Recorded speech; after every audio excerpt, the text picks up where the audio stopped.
de nous apporter et venir et écouter la parole de Dieu.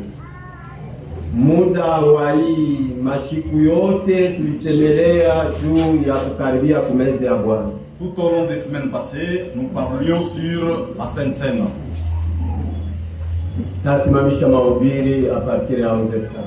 11h30, j'arrête à prêcher. Ile vyote nitafanya tatumikia Mungu. Tout ce qui sera dit, nous allons respecter l'heure. Tunashukuru juu ya batakatifu wote balikusanyika wakati tulikuwa kumeza ya Bwana. Nous sommes reconnaissants à tous les saints qui sont venus au repas du Seigneur. Ilikuwa ni furaha sana. C'était une grande joie. Mimi nakumbuka siku moja Pierre eko naambia Jésus Christ. Je m'en souviens, un jour Pierre disait à Jésus, anasema Bwana, ilikuwa mzuri tusingelitoka hapa. Seigneur, c'était mieux que nous puissions rester ici. Basi tunatufurahisha sana. Cet endroit nous réjouit. Na ile siku tulikuwa mfeti ya Pasaka vendredi. Et le vendredi nous étions dans la Pâque. Ilikuwa furaha sana. C'était une grande joie. Niliona bazee hapa walikuwa hapa. J'ai vu le vieux qui était ici. Banajisaulika hata na buzee. Ils se sont même oubliés. Manake banasikia furaha ya nguvu. C'était une grande joie. Misema mzee. J'ai dit ancien buzee butaenda kukutia mbali. Vieillard dans le futur. Niliona mzee chef Kingakati. J'ai vu le vieux chef Kingakati. Masiku mingi simonake frère beaucoup de jours je ne le vois pas. Mais ce jour-là, le frère commence à danser.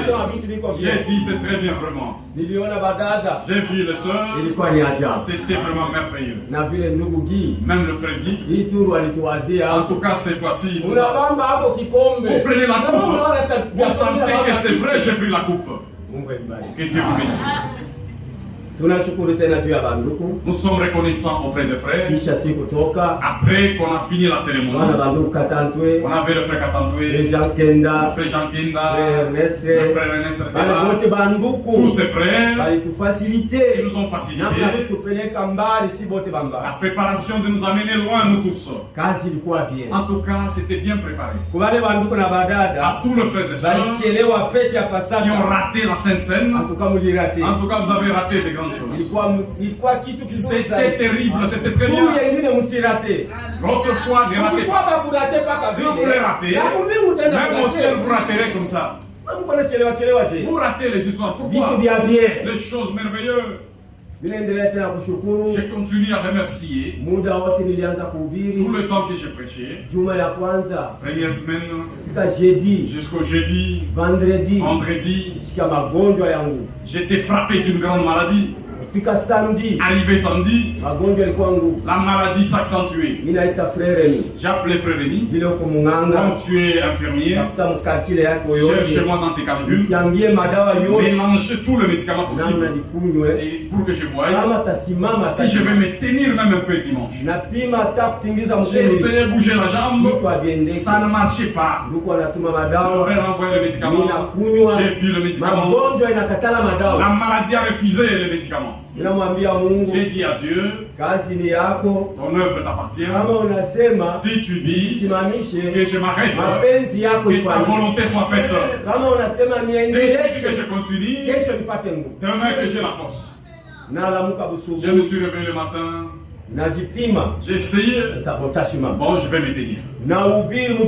J'ai prêché dimanche. Je suis retourné lundi. La maladie s'est accentuée. Je me suis dit, Seigneur, que ta volonté soit faite. Jusqu'à tel point, je suis arrivé au bout. Je suis reconnaissant. Depuis que j'ai commencé à prêcher, dans 3 semaines, il y avait besoin de recevoir des papiers, d'avoir de mégas, pour chercher le livre, pour travailler l'œuvre de Dieu. Mais notre frère Gloris, que Dieu le bénisse, il a travaillé un grand part. Tous ces papiers que vous voyez, c'est beaucoup de papiers. Il faut d'abord le papier. Quand il lit le message, le méga est en train de consommer. On consomme les mégas. Après finir, le frère a beaucoup travaillé. Mon frère, que Dieu te bénisse. Alors j'ai un message que je vais prêcher ce matin. La préparation. Même pour arriver au repas du Seigneur, il faut se préparer. Les frères qui ne se sont pas préparés, ils ne sont pas venus. Même pour l'enlèvement, il faut que tu t'arishes. Nous allons lire la Bible.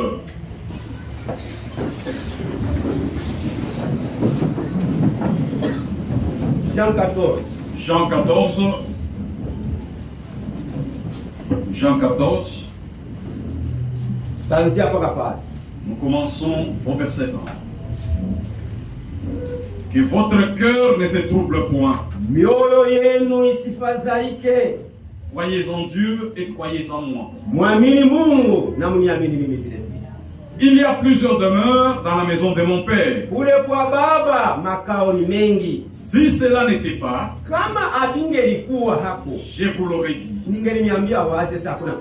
Je m'en vais vous préparer une place. Et lorsque je m'en serai allé, et que je vous aurai préparé une place, je reviendrai. Et je vous prendrai avec moi, afin que là où je suis, vous y soyez aussi. Nous allons courber nos têtes. Ninatazama mbingu mbali, ninaona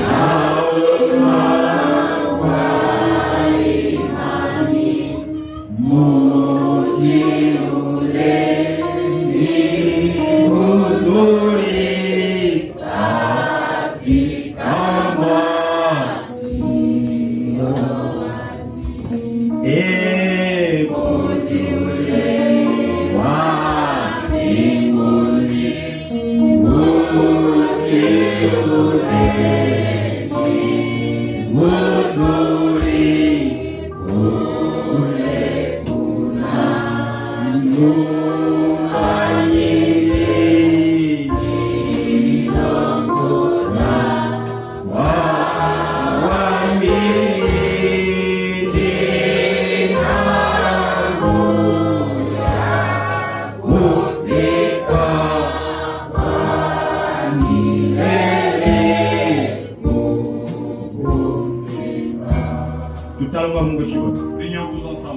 Mungu Baba, Mwokozi na Mfalme Yesu Kristo, tunakushukuru, tunakusifu muda wote. Tuliweza Mungu ukipiwe na utukuzwe kwa ajili ya neema na mapenzi. Hivi Seigneur, tuliona na pendo yako, uweze kustanisha haibashi ukatuwe. Na kwa mwisho ya kazi ya siku ya leo, niko napenda kuhubiri ujumbe kwa nasema unisaidie, uniasisi presence yako Mungu nami uwepo na umbo yako Mungu katika bila wewe kitu niko naacha vyote kwa yako kulingana na mapenzi yako jina la Yesu wa milele mtakatifu, Mungu wa Israeli, Mungu wa mbingu na dunia. Tazama, ulisema ni afadhali mbingu na dunia kutoweka kuliko maneno yako kuanguka. Ulituambia kusema msifadhaike mioyo yenu, muamini Mungu, muniamini na mimi vile vile, kwa sababu kule kwa Baba kuna makao mengi. Naenda kuwatayarishia nyinyi na baadaye tarudia kuwabeba.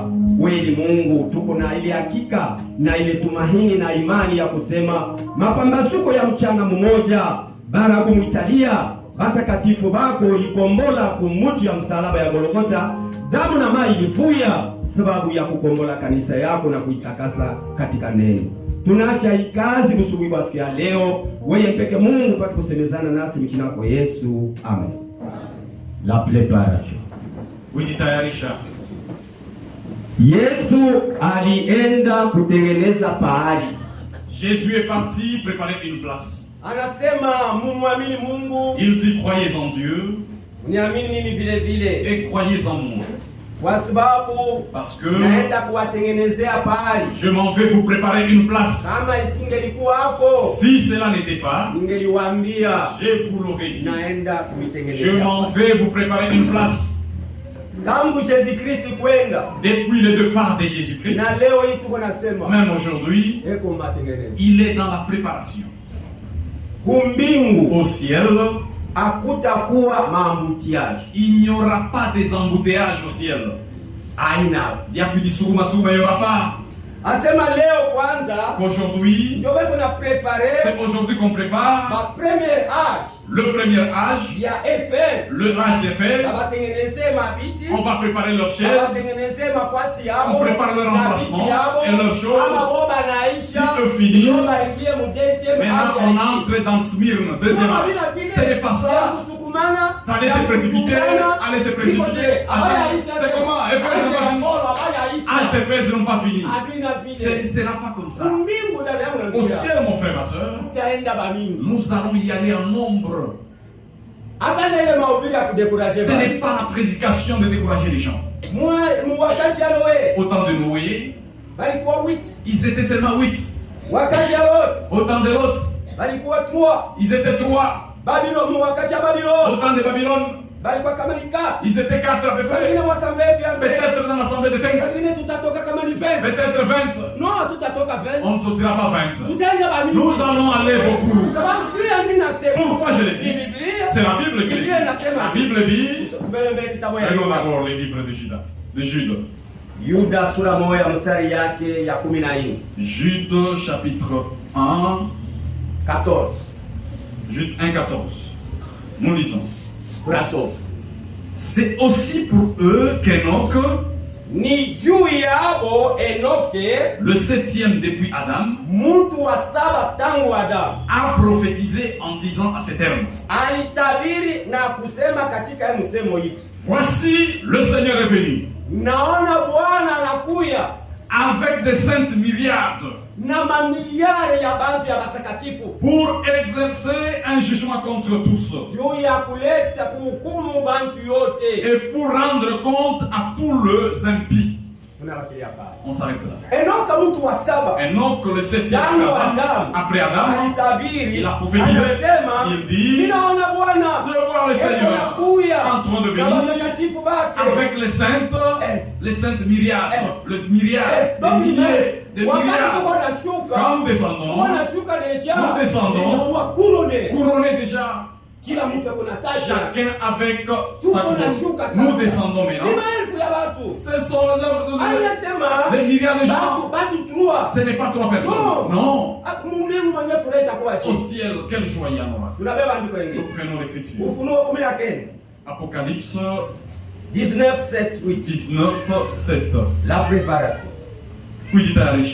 Apocalypse 19, 7. Réjouissons-nous et soyons dans l'allégresse. Donnons-lui gloire.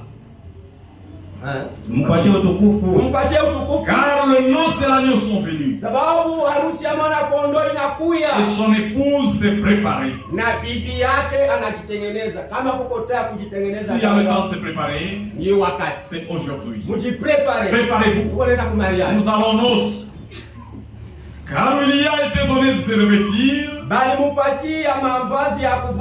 d'un fin lin éclatant, pur, car ce fin lin, ce sont les œuvres justes des saints. Et puis l'ange me dit, écrit, heureux ceux qui sont appelés au festin de noces. Heri balioitwa kwa karamu ya mwana kondoo. Uko na heri kama uliitwa. Tu es heureux si tu as été appelé. Et il me dit, ces paroles sont véritables. Sont des véritables paroles de Dieu. Et j'ai tombé à ses pieds pour l'adorer. Et il me dit, garde-toi de les faire. Je suis ton compagnon de service. Et celui de tes frères qui ont le témoignage de Jésus.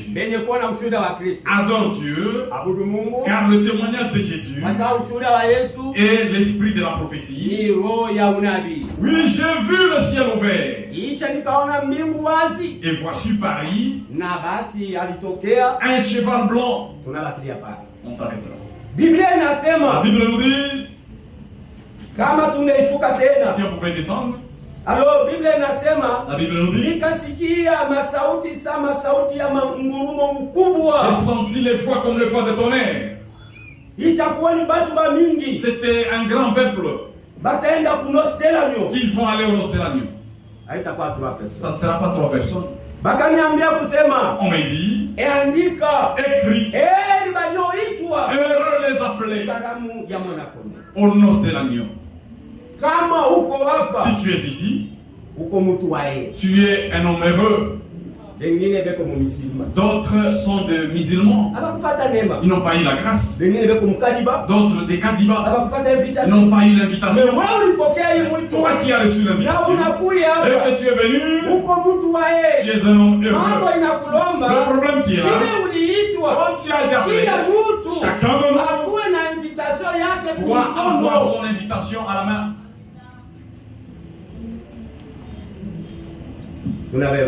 Nous prenons l'écriture. Ésaïe 37. Ésaïe 37. Ésaïe 37 au verset 26.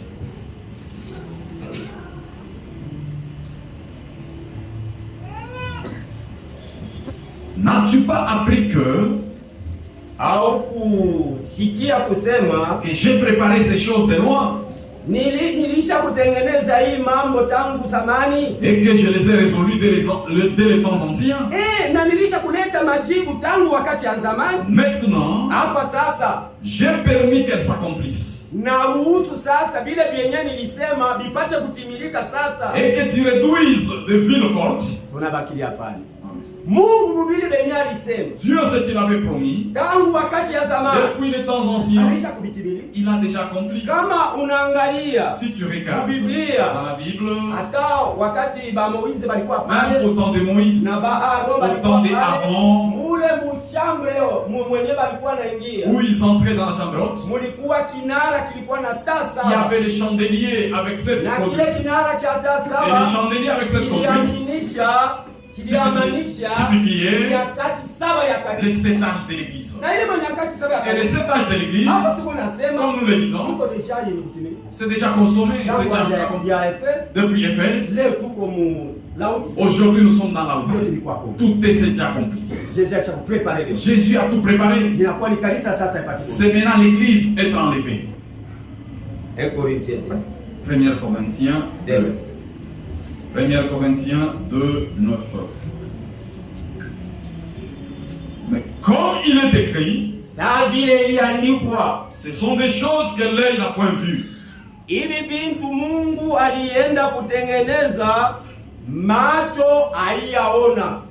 l'oreille n'a point entendu. Et qui sont point montés au cœur de l'homme. Des choses que Dieu a préparées pour ceux qui l'aiment. Dieu nous les a révélées par l'Esprit. Car l'Esprit sonde tout, même le profondeur de Dieu.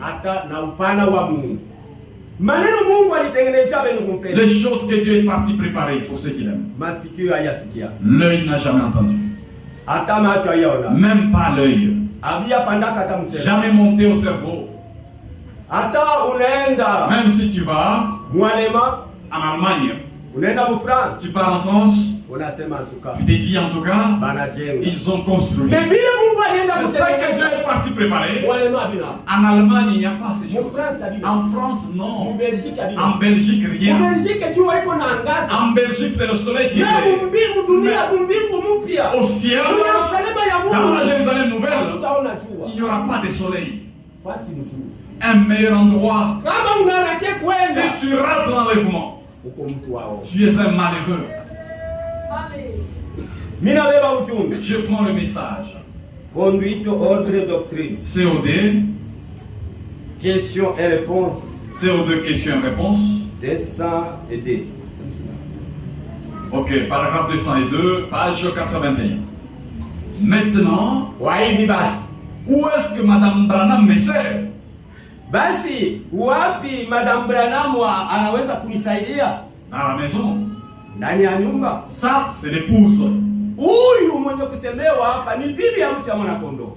Madame Neville, mke wa ndugu Neville, c'est là qu'elle demeure dans la maison. Na njoo kule kuonekana ndani ya ile. Pour te servir. Ndio kukusaidia. C'est là que l'épouse Njoo pale bibi harusi. Non pas les serviteurs. Bibi harusi ya Mungu ana serviteur. Serviteur ni masakara. L'épouse n'est pas serviteur. Shie tuko bibi. Nous sommes l'épouse. Tuko ndani ya nyumba. Nous sommes dans la maison. Chambre wa milele. Dans la chambre. Tutakala naye meza pamoja. Nous allons nous asseoir, même table. Ils servent dans les temples. Il est assis sur le trône. Dressa sa tente avec eux. Et ils n'auront plus faim.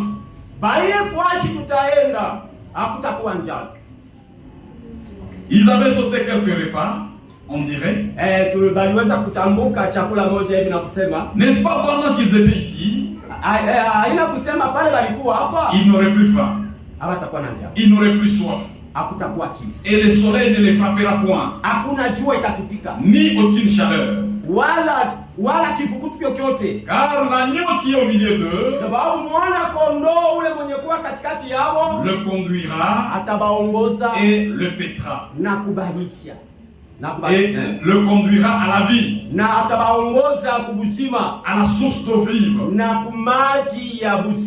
Dieu essuiera toute larme. Wakati tutakuwa pale, Mungu ataanza kupanguza machozi ya kila mtu. Façon ulikuwa nalia, de la manière que tu pleurais, tu souffrais, tu as fait ceci, tu as beaucoup souffert. Dieu va dire, c'est fini maintenant. Quand vous souffrez, j'ai voyé. Maintenant, il n'y a plus de souffrance, réjouissez-vous. Réjouissez-vous maintenant.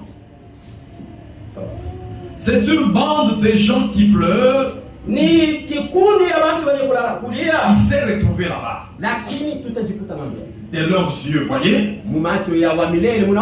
Maintenant, remarquez ceci. Ils avaient eu faim.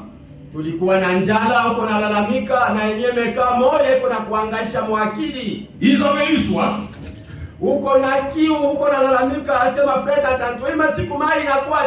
Ils avaient pleuré.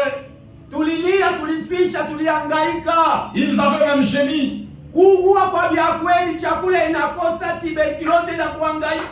Ils avaient supplié. Ils étaient venus de la tribulation. Dans toute la souffrance, un jour, nous allons retrouver dans les seins de Dieu. Les livres d'Ésaïe. Ésaïe, chapitre 66. Ésaïe 66, à son verset 10. Réjouissez-vous avec Jérusalem. Faites d'elle le sujet de votre allégresse. Vous tous qui l'aimez. Tressaillez de joie avec elle. Vous tous qui menez deuil sur elle, afin que vous soyez nourris et rassasiés du lait de ses consolations, afin que vous savouriez avec elle le bonheur et la plénitude de sa gloire. Car ainsi parle l'Éternel. On s'arrête là. Nous serons devant Dieu. Nous allons nous réjouir. Nous allons boire. Nous serons rassasiés. Et nous serons dans la joie. Dieu va nous enlever de la terre. Pour nous placer quelque part. Parce que ce monde passera par la tribulation. Nous serons de l'autre côté. Toujours Ésaïe 66. Nous allons à 24. Ésaïe 66, 24. Et quand on sortira, on verra les cadavres des hommes.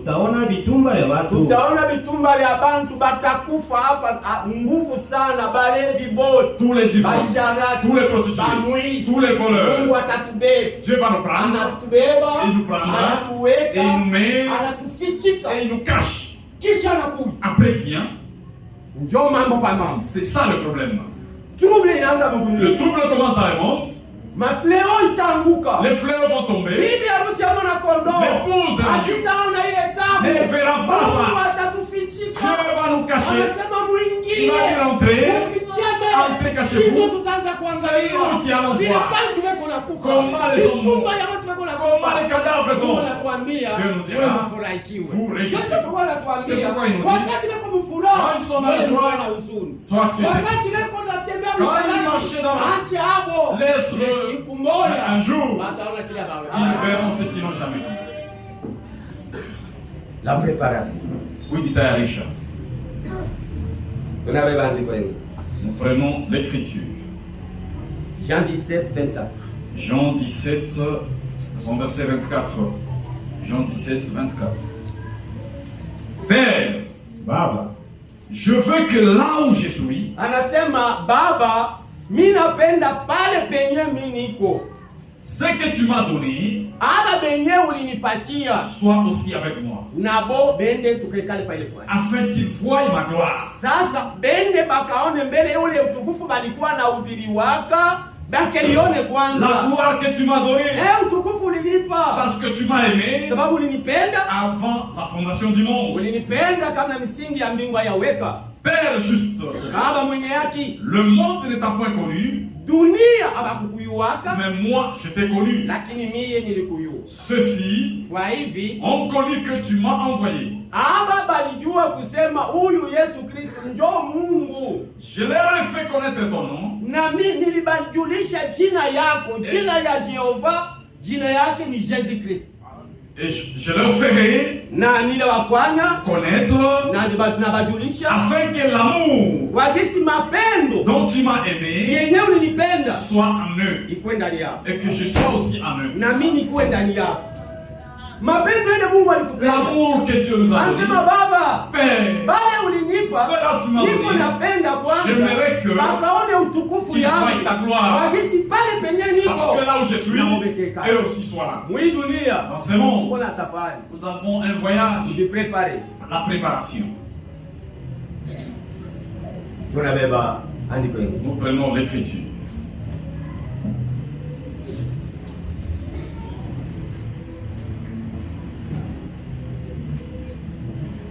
Comment pouvons-nous, comment il est dit dans la Bible, avant d'aller livrer une bataille, il faut nous préparer. Hakuna mfalme hata moja anaweza kwenda kumvita bila preparation. Aucun roi peut livrer la bataille sans se préparer. Kama unasoma Mulike, si vous lisez dans Luc, Bible inasema, la Bible nous dit, mfalme ule mbele ya kwenda kumvita, le roi avant d'aller en guerre, atambia mfalme mwenzake, il va dire à l'autre, asema unichunge, attends-moi, nijiprepare, et je me prépare. Nous allons nous affronter. Na mbele ya wewe kwenda kumvita, et avant d'aller en guerre, il faut kujiprepare. Il faut se préparer. Kama ujiprepare, si tu ne te prépares pas, sijui na wasia utakuwa mkao. Je ne sais pas, tu seras vaincu.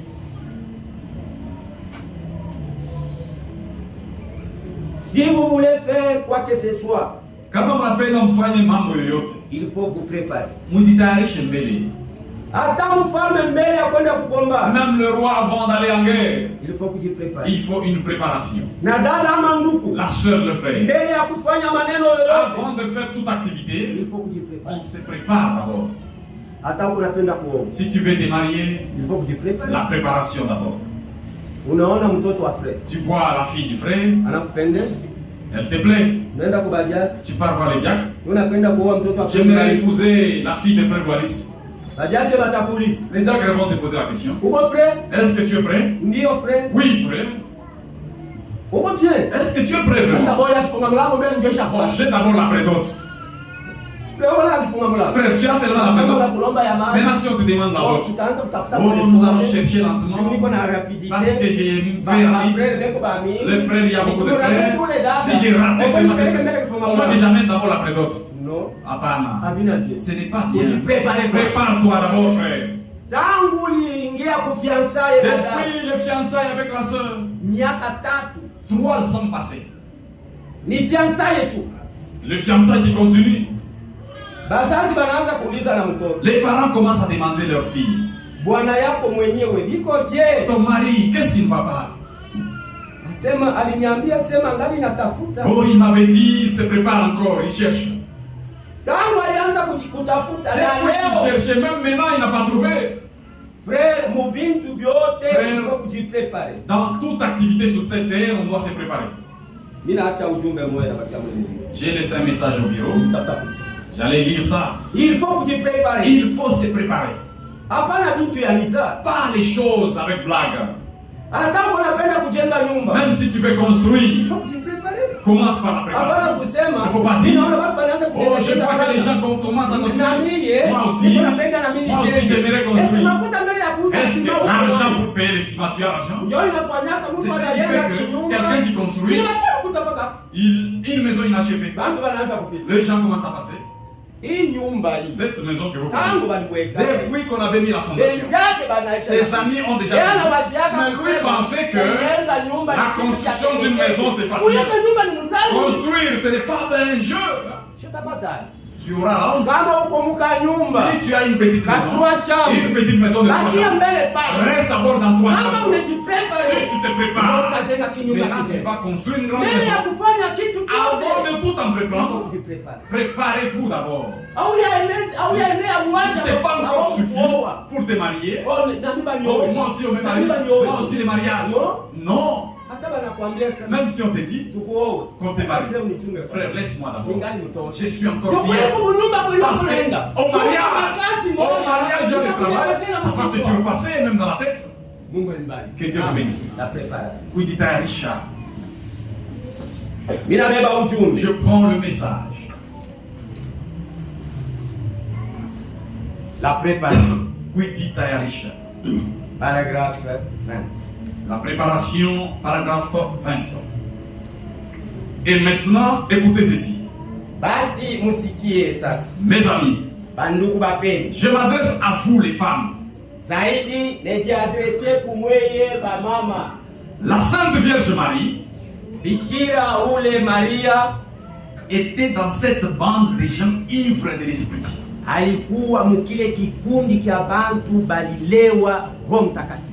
Et si Dieu n'a pas laissé la mère de Dieu entrer au ciel,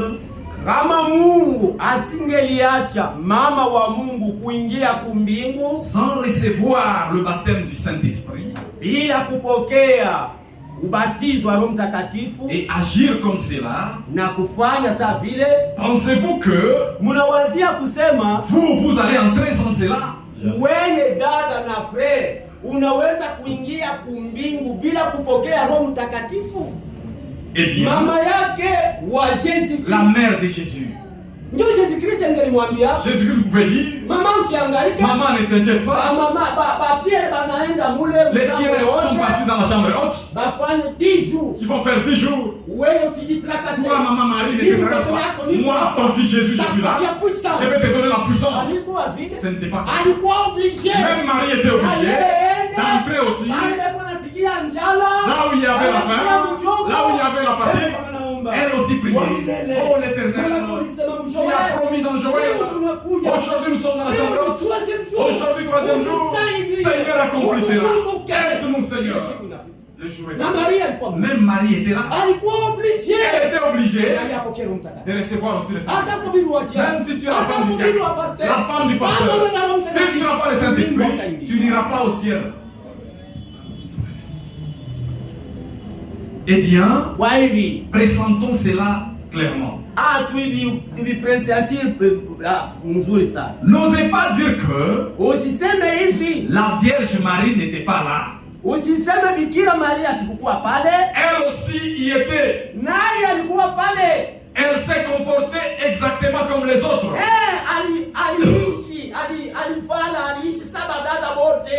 Et ne pensez pas que parce que votre nom est inscrit dans un cahier,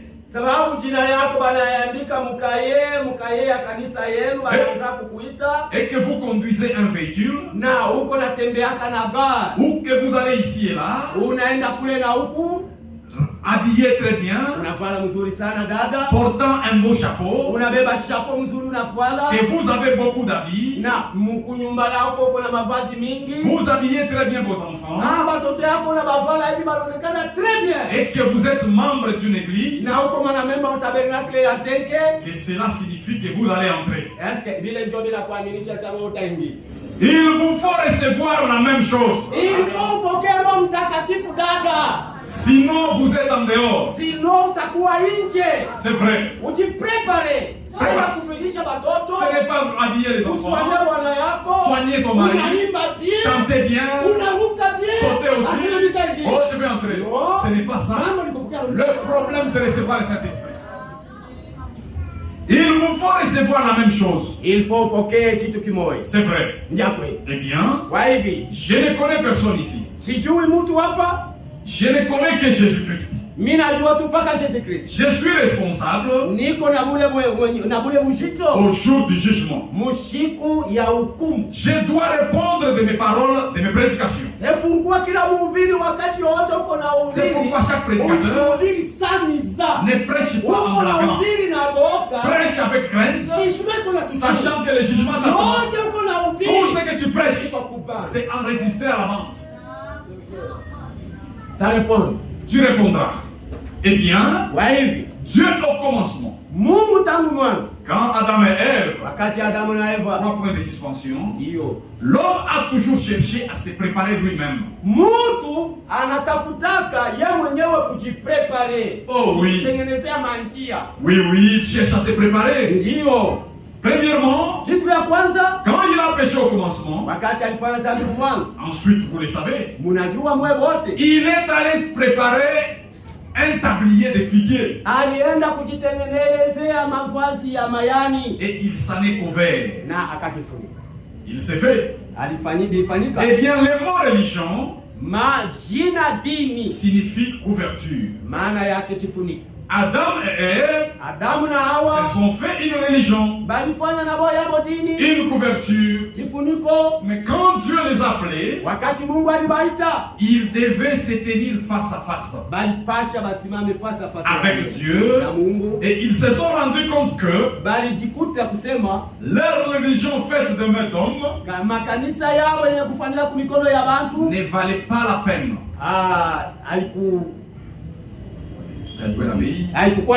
Et s'il vous manque le Saint-Esprit et que la mort vous frappe, il faut se préparer. Nous allons rentrer un peu. Il y a beaucoup de temps. Je vais arrêter à 30.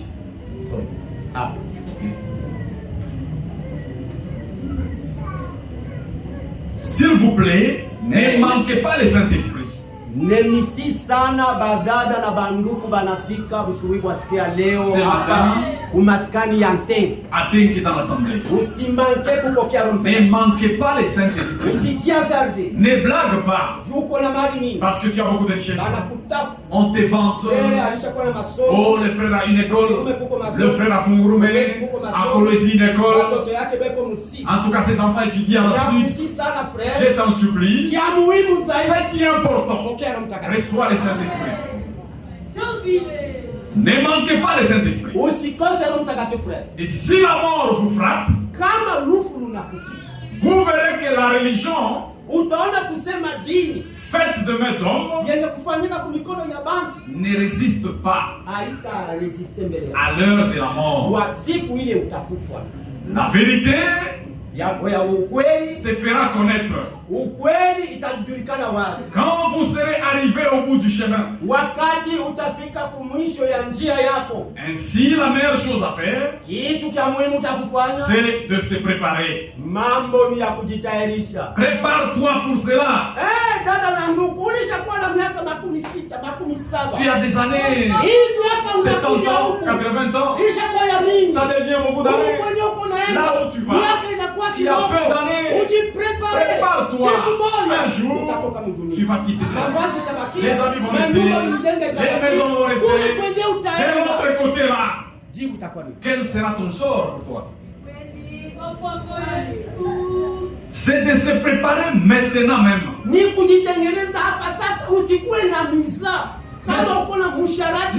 Arrête de blaguer. Si tu es voleur, laisse-le. Ne regarde pas la richesse. Ne regarde pas la popularité. Un jour tu vivras.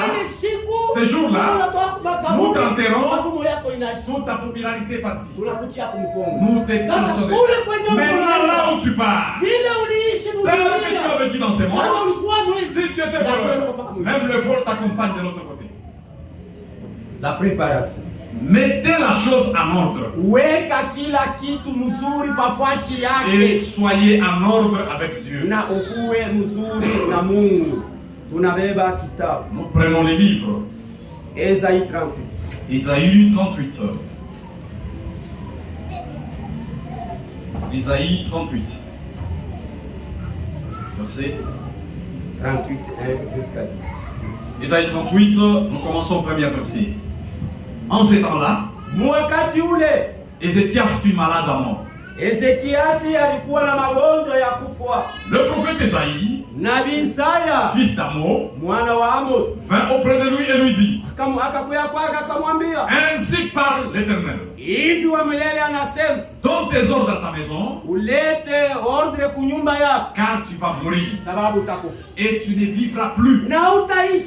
Ézéchias tourna son visage contre le mur et fit cette prière à l'Éternel. Oh Éternel, souviens-toi que j'ai marché devant ta face. Souviens-toi, j'ai marché devant ta face avec fidélité et intégrité du cœur, et que je fais ce qui est bien à tes yeux. Et Ézéchias a répandu d'abondantes larmes.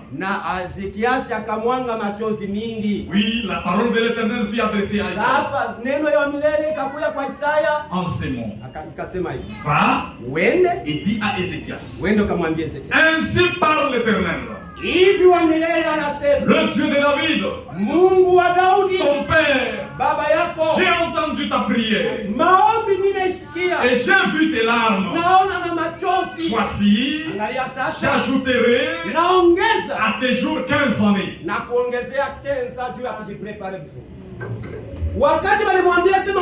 Lorsqu'on lui a annoncé la mort, lui a eu la grâce. Peut-être toi et moi, on n'aura pas la même grâce de savoir que je vais mourir demain. Mais Dieu lui a envoyé quelqu'un. Il lui dit: tu mourras. Lui aussi dit: non, je vais mourir comment? Il l'a bondi, il a répandu la grâce. Dieu a entendu. J'ai ajouté 15 ans. Prépare-toi d'abord. Il s'est préparé. Il s'est préparé. Quand tu es en vie, c'est ça le temps de se préparer. Tu ne sais pas tes jours. Les jours qui te restent, tu ne sais pas. J'ai lu le message. Mwenye kusongwa sana. Kuse Abu, page 11. Maintenant, nous allons parler un moment sur ce sujet.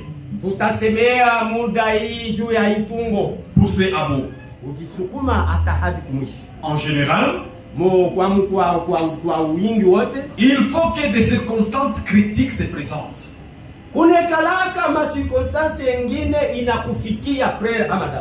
Pour que nous soyons poussés à bout. Même si quelqu'un n'est pas, l'enfant tombe malade, le mari à l'hôpital, les maris aussi on veut voler au champ.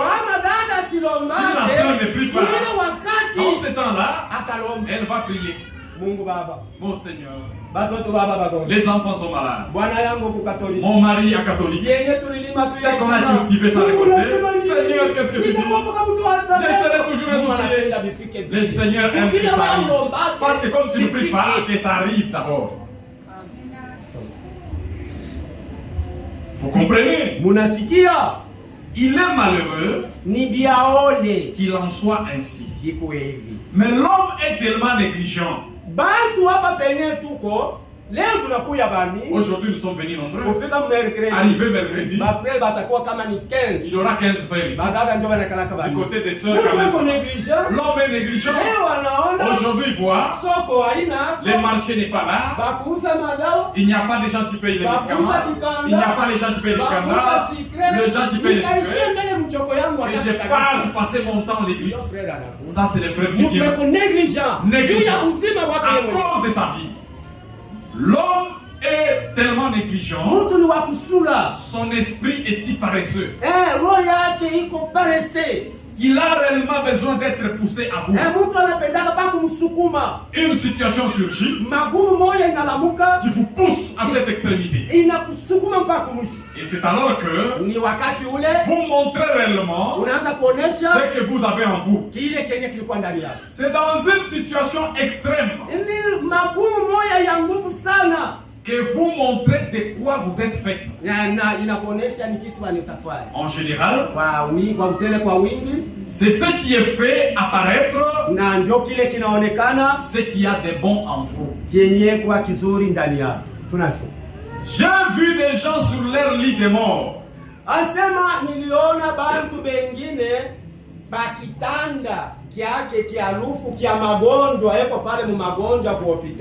Essayer de rassembler toutes leurs forces. Quand tu tu n'as pas le temps d'arranger, le temps de se préparer. Il y a d'autres enfants dans l'adultère. Tu as des crédits à intérêt. La femme ne connaît pas. Les frères ne connaissent pas. Tu as 15 000 d'autonomie. Tu caches seulement. Mais tu ne dis rien. Prépare-toi. Oui, dis préparer ou tu t'as riche. J'ai vu des gens sur leur lit de mort. Ils commencent à forcer. Ma femme. Mtoto Chantal anapale munipatia taarifa. Même les stylos. Niandike, nisikufe hivi. Vitu na vitu vya mingi mro. Pour déclarer dans le cœur. Ils attendent, ils semblent toutes leurs forces pour confesser les secrets de leur cœur. Ana forcé musani namna. Tiens-moi d'abord. Tiens-moi. J'aimerais confesser. Tous ces jours-ci que tu viens, les femmes que tu courtises, tu ne dis pas à ta femme ça. Tu as enfanté en dehors. Ta femme ne connaît pas. Ça, c'est ton secret. Mais ces jours-là de la mort, te dis, tiens-moi d'abord. J'aimerais confesser les secrets. C'est quoi, mon mari? Tu veux mourir? Parce qu'on nous appelle tout près. Si tu veux mourir avec le secret, tu ne verras pas le ciel. Que je dise même. Ça, c'est horrible, malheureux. Pour confesser les secrets qu'ils avaient gardés pendant leur vie entière, ils voulaient révéler cela, sachant qu'ils allaient mourir.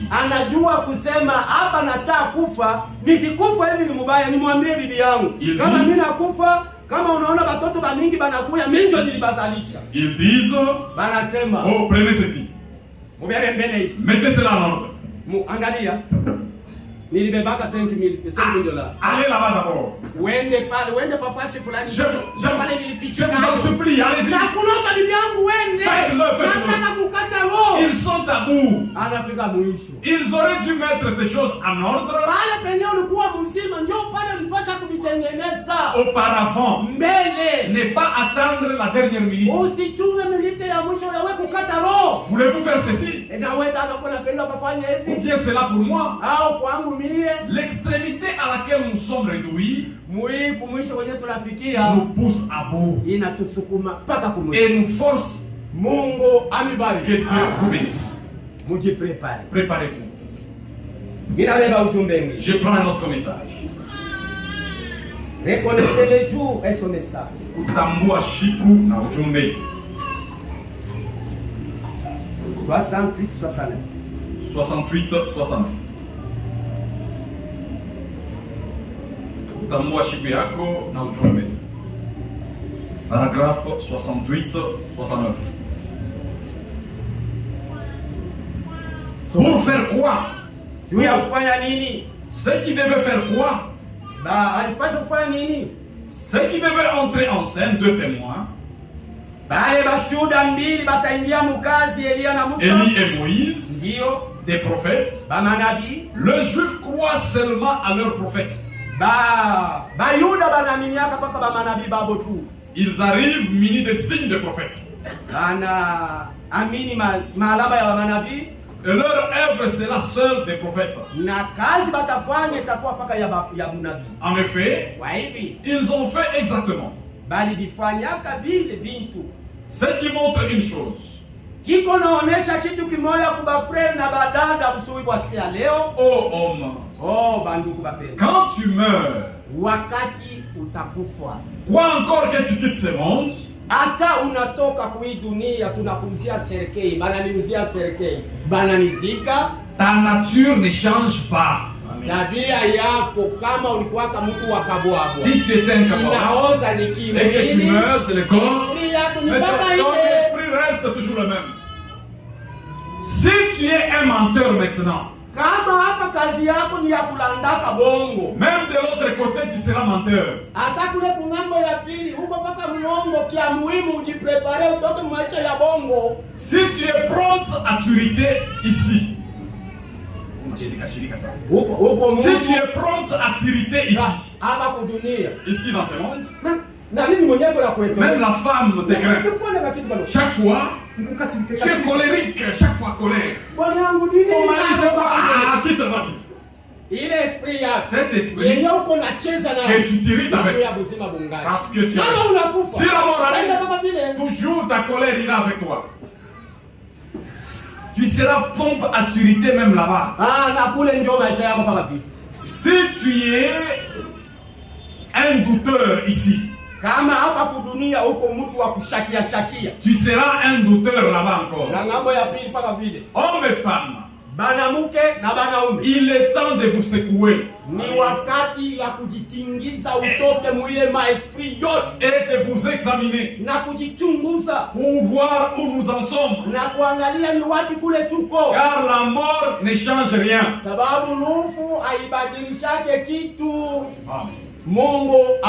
Que Dieu bénisse. La préparation. Chacun doit se préparer. Les bébés meurent. Même celui qui était dans la grossesse meurt. Examinez un peu ces années ici. Les gens partent avec le véhicule. Le véhicule cogne. Ils sont tombés dans l'accident. Peut-être toi, tu voulais faire l'accident avec une voiture. Dieu t'avait épargné. Prépare-toi. Tu ne sais pas le jour de ton départ. Nous allons avec le message. Il y a encore du temps. Nous continuons, nous parlons sur la préparation. Il y a d'autres préparations.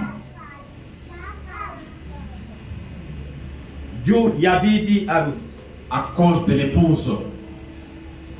Il y a d'autres préparations, les gens ne tiennent pas vraiment avec sérieuxité. Genèse 3, 7. Genèse 3, 7. Genèse 3, son verset 7. Les yeux de l'un et de l'autre s'ouvrirent. Et ils connurent qu'ils étaient nus.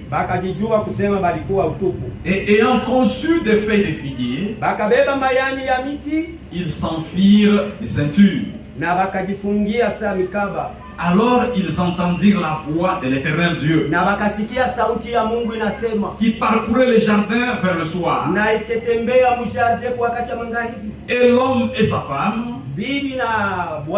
se cachèrent loin de la face de l'Éternel. On s'arrête là. C'est comme nous l'entendons ce matin. Dieu parlait à Adam. Le jour où vous mangerez, vous mourrez. Le jour où tu mangeras, tu mourras. Il pensait que c'était des jours. Quand tu entends la parole de Dieu, ma soeur, prépare-toi. Le jour où tu mourras, si tu n'as pas une bonne vie, tu te perdras. L'homme néglige toujours. Le mari riche, Les jeunes hommes riches, on lui a parlé de la parole. Il pensait que c'était le jour de la mort. Il a vécu ça. Il dit oui, Père Abraham, envoie les gens qu'ils prêchent, qu'ils aillent prêcher mes frères. Ici où j'ai vu, c'est terrible. Abraham dit, là-bas, il y a Kalenga qui est là. Il y a Kiembe qui est là. S'ils échouent, écoutez Dieu. Même si nous quittons un mort, ils ne vont pas écouter. Mais le jour où Dieu dit à Abraham, il avait vu que c'était des blagues. Mais le jour qu'il a mangé, il a senti. Les ténèbres partout. Les animaux ont pris fuite. L'homme n'avait plus d'amis. Est-ce que tous ces jours il avait des habits? Il était dans la gloire. Mais le jour qu'il est tombé, l'homme a vu la nudité. Prépare-toi. Galates 6. Galates 6. 15, 16. Galates 6, 15. Galates 6, verset 15. Car ce n'est rien que d'être circoncis ou incirconcis. Ce qui est quelque chose, c'est d'être une nouvelle créature. Paix et miséricorde sur tous ceux qui suivront cette règle. Et sur Israël des dieux. Que personne désormais, nous gagnons le temps. Ce n'est pas être circoncis ou bien incirconcis. L'essentiel, c'est avoir la nouvelle vie et vivre la parole de Dieu. Éphésiens 1. 13. Éphésiens 1, 13, 14. En lui vous aussi, après avoir entendu la parole de la vérité, l'évangile de votre salut, en lui vous avez cru, et vous allez être scellés du Saint-Esprit qui avait été promis, lequel est un gage de notre héritage pour la rédemption de ceux que Dieu s'est acquise à la louange de sa gloire. C'est pourquoi moi aussi, ayant entendu parler de votre foi au Seigneur Jésus-Christ et de votre charité pour tous les saints, je ne cesse de rendre grâce pour vous, faisant mention de vous dans les prières. On s'arrête. Nous parlons sur la préparation. Nous gagnons le temps pour chasser l'heure. Il y a d'autres préparations de l'épouse. Aux gens, aux occidentaux. Les occidentaux, leur mariage, il faut une préparation. Ils appellent les gens qui viendront à comment ils vont les recevoir, comment ils seront vêtus, comment la cérémonie se passera. Et la préparation de l'épouse, Dieu a déjà lancé des invitations. Nous lisons d'abord la Bible. Prenons le livre de Matthieu 22, 11 à 12. Matthieu 22, 11 à 12. Matthieu 22, 11. Le roi entra pour voir ce qui était à table. Mfalme akaingia kuangalia bale baliitwa ku mariage bale balikuwa ku meza. Et il aperçut là un homme qui n'avait pas revêtu un habit de noces. Akaenda wakati roi eko natembea. Quand le roi marchait, Anaanza kukuta bwana moya. il aperçut un homme. Bote balikuwa na mangu. Tous étaient en habit de noces. Ya couleur moya. De même couleur. Kanjo couleur moya. Robe même couleur. Sasa wakati alienda. Quand il partait, Anakuta mtu mwingine. il aperçut un homme na ile nguo. qui n'avait pas ces vêtements-là.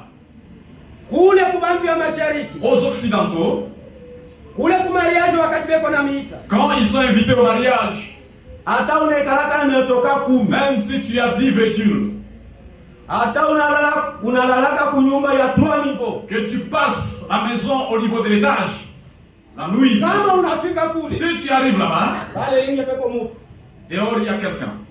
Na ule mtu eko pale, et cet homme qui est là-bas, eko maji, il y a de l'eau, eko kanjo pale, il y a la robe dehors. Kama unaisha banesha kunawisha, si on finit de laver les pieds, kusafisha, on délave mamvumbi ile mulikuya, la poussière que vous aviez, banakuambia utoshe ile on manguo, te dit enlever ces habits que tu as. Banabeba nguo, on prend la robe, banakuvika, on te donne ya kuingia nayo mule mu mariage. Entrer dans la salle maintenant de mariage. Hautasema on ne peut pas dire niveau yangu, oh mon niveau, aiele na bale benye mule. Ne suffit pas de ceux qui sont dans la salle. Banakuambia elle te dit kufuatana na sheria yetu, conformément notre coutume, tunakuita ku mariage, nous t'avons invité, tunapaswa kuona si wote nous devons tous nous habiller de la même manière. Na wakati tutaenda kumbingu, quand nous irons au ciel, kuile mariage de l'agneau, le noce de l'agneau, ukuwe boss, que tu sois boss, ukuwe pauvre, que tu sois pauvre, si bote tutavala nous tous le même habit.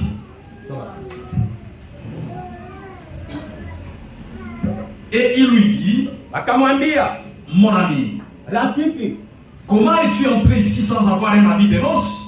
Namna gani uliingia hapa na una nafasi ya harusi? Cet homme eut la bouche fermée. Ule mtu akakuwa kichwa cha kufunga. Alors le roi dit au serviteur, mfalme akaambia watumishi yake, liez-lui les pieds mumfunge kumikuu et les mains, na kumikono, jetez-les dans les ténèbres du dehors, mumtupe mugiza ya nje, où il y aura des pleurs et des grincements des dents. Kule kutakuwa kilio na kusaga meno. Car kwa maana il y a beaucoup d'appelés, benye kuitwa hapa busubuhi ni ba mingi, mais peu d'élus. Lakini bachaguliwa ni kidogo.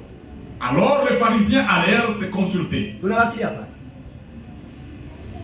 Wakati mwenye feti vile aliprepare feti, quand celui qui a préparé la fête, anasema mwende umanjia barabara, il dit allez-y dans les routes, muite bote, invitez tout le monde, babilema, les paralysés, benye macho aione, ceux qui ne voient pas, benye abana na maposibilite, les gens qui n'ont pas de moyens, tous qu'ils viennent. Wakati balikuya, quand ils sont venus, kule ku mariage, dans ces mariages, bote balipewa nguo boya, on leur a donné un même habit.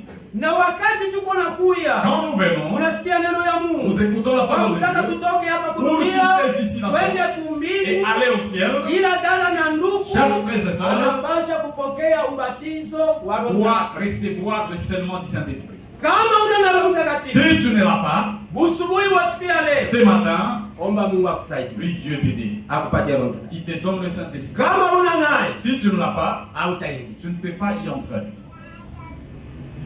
Acte des apôtres. Acte des apôtres.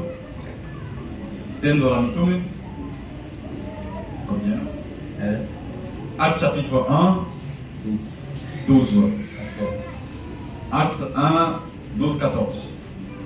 Alors ils retournèrent à Jérusalem. Isha bakarudia ku Yerusalemu. De la montagne appelée des Oliviers, mulima wa Mizeituni, qui est près de Jérusalem, yenye kuwa karibu na Yerusalemu, à la distance d'un chemin de sabbat. Mu distance ya muda ya sabato. Quand ils furent arrivés, wakati balikuya, ils montèrent dans la chambre haute, bote bakaingia katika chumba cha juu, où ils s'y tenaient d'ordinaire. Balibakia pale. C'était Pierre, Jean, il y avait Jacques, André, Philippe, Thomas, Barthélemy, Matthieu, Jacques, fils de Phné, Simon les Zélotes, et Jude, fils de Jacques. Tous d'un commun accord persévérer dans la prière avec les femmes et Marie, la mère de Jésus. Le salut, ce n'est pas pour les hommes, même les femmes. Là où ils étaient, Pierre, ensemble avec les femmes, tous étaient prêts, même sentiment, attendant le Saint-Esprit. Nous descendons. On s'arrête, on va descendre. On parle sur la préparation. Dieu, avant de faire quoi que ce soit, Dieu amène d'abord la préparation. Avant de recevoir le Saint-Esprit, il y avait un serviteur. Il avait son ministère. Son ministère, ils étaient 12. Mais le jour de recevoir le Saint-Esprit, un de ses disciples n'était pas là. C'était Judas. Ils étaient 11. Nous parlons sur la préparation. Tu dois te préparer toutes choses pour recevoir le Saint-Esprit. Ils étaient à 11. Pierre se lève. Il dit non, Dieu c'est un Dieu d'ordre. Nous ne sommes pas vraiment comblés. Il y a un manquant. Il faut vraiment qu'on puisse tirer au sort chercher un disciple, qu'il soit à 12 maintenant. Ils ont jeté au sort. Ils ont choisi un disciple et c'est tombé sur ce réveil. Ils étaient maintenant à 12. Après qu'ils soient 12, Pierre dit, c'est lui qui était pasteur. On lui avait donné cela. Il dit maintenant, toute chose est correcte. Maintenant prions Dieu. Il y avait Pierre et on les a cités. Même les sœurs étaient là. Après ils ont commencé à prier. Arrivé le 10e jour. Le 10e jour, ils ont vu au ciel. Là où ils étaient, la colonne de feu, les lampes de feu étaient arrivées à chacun, même aux sœurs et aux frères. Tous étaient ivres. Après l'ivresse, ils ont dit les gens, il y a encore 6 heures du matin. Ces gens sont ivres de quoi? Pierre, le responsable, il est sorti. Il commence à leur dire, ô homme de Jérusalem, ne soyez pas étonnés. Ce que vous voyez, c'est l'accomplissement. C'est ce que je l'ai dit à vous baptiser. Là où ils étaient, ils commencent à dire apparemment des langues différentes. Ça écoutait tout. Quand le Saint-Esprit est descendu, toutes choses étaient en ordre. Même toi pour recevoir le Saint-Esprit, arranger ta vie. Si tu arranges, le Saint-Esprit descendra. Si ce n'est pas le cas, tu vas passer beaucoup de temps ici. Le Saint-Esprit, comment on les reçoit? Il faut arranger les histoires. Il faut te repentir. Arranger chaque chose. Mettre chaque chose à sa place. Si tu arranges chaque chose à sa place, à ce moment-là, le Saint-Esprit va descendre. Nous nous arrêtons pas ici parce qu'il est temps. Nous allons nous tenir debout.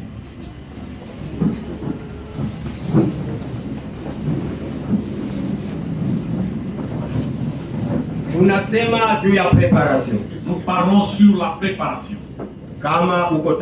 Si tu es prêt, aujourd'hui même, lorsque nous allons prier, Dieu te donnera les Saint-Esprit. S'il y a un frère qui n'a jamais été baptisé, nous parlons sur la préparation. Que tu sois prêt, tu peux t'avancer afin que tu reçoives le baptême d'eau. Pour que tu sois prêt aussi pour recevoir le Saint-Esprit. Tu ne peux pas recevoir le Saint-Esprit si on ne t'a pas encore baptisé. Si tu es là, tu peux t'avancer. Ou bien tu peux mettre ton doigt. Cette soeur ou ce frère qui n'a pas été baptisé. Si tu es ici ce matin, dans cette église, mettez votre main en l'air. Nous t'attendons. Du côté des frères comme du côté des sœurs. Si tu es là, que tu as eu la grâce, tu ne sais pas la mort quand est-ce que lorsque tu mourras, tu n'es pas baptisé, tu es un païen qui part. Mais si tu es baptisé, le chemin sera ouvert. Si tu es là, mettez votre doigt en l'air. Je vois, tous nous sommes baptisés. Maintenant nous voulons prier. Nous voyons une seule doigt. Ma soeur, approchez de moi. Avancez, ma soeur. Mettez, courbez vos têtes. S'il y a quelqu'un d'autre, n'ayez pas honte. Si tu meurs, tu vas te perdre. Voilà l'occasion. Pour que tu aies le baptême au nom de Jésus-Christ. Du côté des frères, s'il y a quelqu'un qui veut s'ajouter à ce monde, du côté des sœurs, s'il y a une autre, il y a encore 11h15, vous pouvez vous avancer. Nous t'attendons. Nous ne sommes pas pressés. Il ne faut pas avoir honte. Nous voyons un deuxième main du côté des frères. Le troisième main encore. Avancez. Quatrième main encore. Quatrième main. Vous pouvez vous avancer. Nous vous attendons. Avancez. C'est ça l'occasion que tu as. Je ne sais pas ce qui va t'arriver demain. Aujourd'hui, Dieu t'accorde la grâce. Que tu reçois le baptême. Que tu te prépares pour aller dans l'enlèvement. Avancer. Nous avons quatre mains. S'il y a quelqu'un d'autre, venez. Nous voyons notre frère.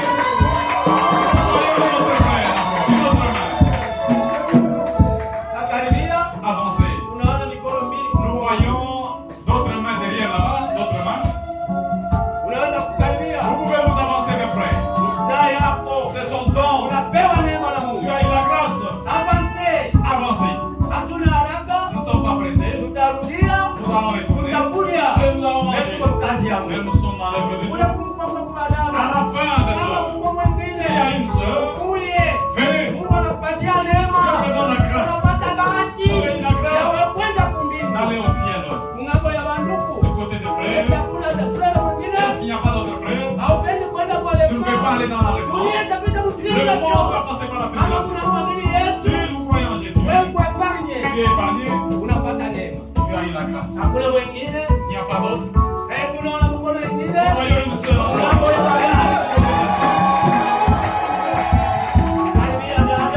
sœur avancée. Avancez, vous avez eu la grâce. Tu as la grâce, ma soeur. Tu vas partir. Jésus a ouvert la voie. La voie de partir. Avancez. Avancez. Nous attendons. Côté des sœurs. Les Satan ne puisse pas t'arrêter. Satan, laisse-moi. Je vais suivre Jésus. Il n'y a pas un frère. Il y a une sœur. L'occasion est là. Jésus t'appelle. La grâce est encore chez les nations. Avancez. Prions. Demandons le conducteur des gens de nous envoyer un cantique. Un cantique qui va nous amener dans la prière.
kukaribia. Il y a un autre qui peut s'avancer. Ewe mwenzangu usikie kweli wako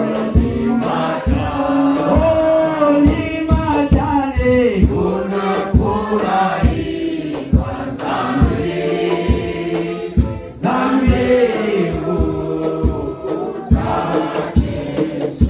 tutalomba Mungu wote, Mungu akusaidia kuakie